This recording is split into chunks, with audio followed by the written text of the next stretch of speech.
असदुद्दीन ओवैसी इस वक्त हमारे साथ बातचीत करने के लिए मौजूद हैं। सर, अजमेर शरीफ दरगाह को लेकर के जिस तरीके से ये दावा किया जा रहा है कि वहाँ हिंदू मंदिर था, आपने एक ट्वीट भी किया है, उसको आप किस तरीके से देख रहे हैं?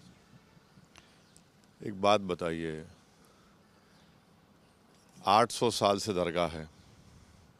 जितने प्रधानमंत्री बने हैं देश में, नेहरू से लेकर नरेंद्र मोदी तक, सब चादर भिजाते हैं।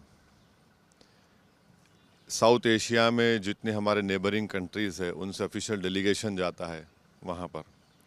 एक महबूब इलाही निज़ामुद्दीन औलिया रहमतुल्लाह अलैह के पास, दूसरा ख्वाजा सुल्तान गरीब नवाज के पास। एक बात बताइए, 800 साल से दरगाह है। मुग़लों का राज था, उसके बाद मराठाओं ने वहाँ पर हुकूमत की, फिर मराठाओं ने 18,000 रुपये में अंग्रेज़ों को बेच दिया उस इलाके को, अजमेर के। फिर जयपुर की जो रॉयल फैमिली है, उन्होंने वहाँ पर एक सिल्वर कलश चढ़ाया था। जितने मुग़लों के ख़त्म होने के बाद वहाँ की जितनी राजपूताना, उन्होंने उसकी सरपरस्ती की। क्वीन एलिज़ाबेथ 1911 में तो हाउस बनाया। अकबर बादशाह था, उसने क़िला बनाया, मस्जिद बनाई। ये हो क्या रहा है कि आप 800 साल के बाद कह रहे हैं कि वो दरगाह नहीं है? क्या मैसेज दे रहे हैं हम भारत का पूरे विश्व में? एक मजाक बना कर रख दिया आप। प्लेसेस ऑफ वर्शिप एक्ट को लोअर कोर्ट क्यों नहीं सुन रहा है? प्लेसेस ऑफ वर्शिप एक्ट को क्यों नहीं मान रहा है? तो इससे तो आप तो देश को एक सोशल प्रॉब्लम्स क्रिएट करेंगे, और ये ठीक नहीं है देश के लिए। ये किसकी वजह से हो रहा है सर? जो हिंदू संगठन है, जो वहाँ लोग गए थे, 20 तारीख को इसको लेकर के सुनवाई है, आपको क्या लगता है किसकी वजह से तमाम चीज़ें हो रही? इन तमाम का ताल्लुक आरएसएस बीजेपी से है। अगर डायरेक्टली नहीं है तो इनडायरेक्टली है।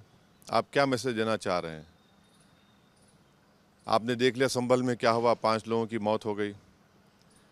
ये इतनी बड़ी पुरानी दरगाह है, पूरी वर्ल्ड रिनाउंड दरगाह है ये, जहाँ पर करोड़ों लोग बिला लिहाज मज़हब मिल्लत वहाँ पर जाते हैं।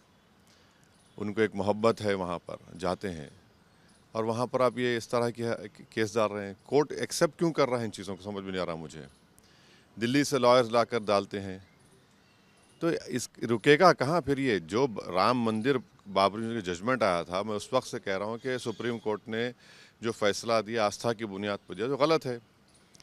और जब डीवाईसी चंद्रचूड़ सीजीआई थे, तो उन्होंने इसको रोक लगा सकते थे, रोक नहीं लगाई उन्होंने उसको। वो खुद जजमेंट लिखे राम मंदिर का, जिसमें कई जजेस भी थे, जिसमें उन्होंने प्लेसेस ऑफ वर्शिप एक्ट को कहा कि बेसिक स्ट्रक्चर का हिस्सा है।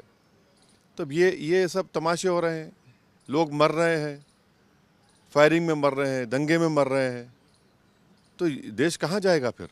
लेकिन सर, जिस तरीके से वहाँ पर निशान मिल रहे हैं, क्या निशान स्वास्तिक, बहुत सारे हिंदू संगठन ऐसी फोटोज जारी कर रहे हैं। छोड़िए, देखिए, आपने पढ़ा वो जो शारदा साहब ने किताब लिखा कि ट्रेडिशन बोलता है, ट्रेडिशन को मानेंगे या फिर आप कानून को मानेंगे? मैं भी कोई किताब ला लूँगा तो कल जाके मैं किसी के इबादत गाह बोल दूँ कि वो मस्जिद थी, बोलूँ मैं? कहाँ रुकेंगे फिर आप? अब जब हमने 91 का एक्ट बना दिया, कानून बना दिया, अच्छा इसमें देखिए, मिनिस्ट्री ऑफ माइनॉरिटी अफेयर्स को पार्टी बनाया, और वो दरगाह कमेटी को बनाती है मिनिस्ट्री ऑफ माइनॉरिटी अफेयर्स, दीवान को बनाते हैं वो लोग। अब क्या जवाब देंगे नरेंद्र मोदी? यही तो हम कह रहे हैं, जो सियासत नरेंद्र मोदी कर रहे हैं इस देश में, अब ये इन्हीं के गले का सांप बनेगा। अब उनको कल जब कोर्ट सुनवाई करेगा 20 दिसंबर को, माइनॉरिटी मिनिस्ट्री क्या करेगी? किरण रिजिजू क्या जवाब देंगे? नरेंद्र मोदी की सरकार क्या जवाब देगी? वो दरगाह है बोलेगी, नहीं बोलेगी? वो एएसआई क्या जवाब देगा?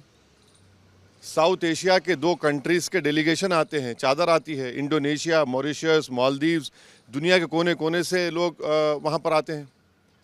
इससे ये क्या भारत के हक में है ये सब चीज़ें? ये क्यों नहीं देख रहे हैं बीजेपी सरकार ये? कैमरामैन कुंज बिहारी के साथ जितेंद्र सिंह, आज तक।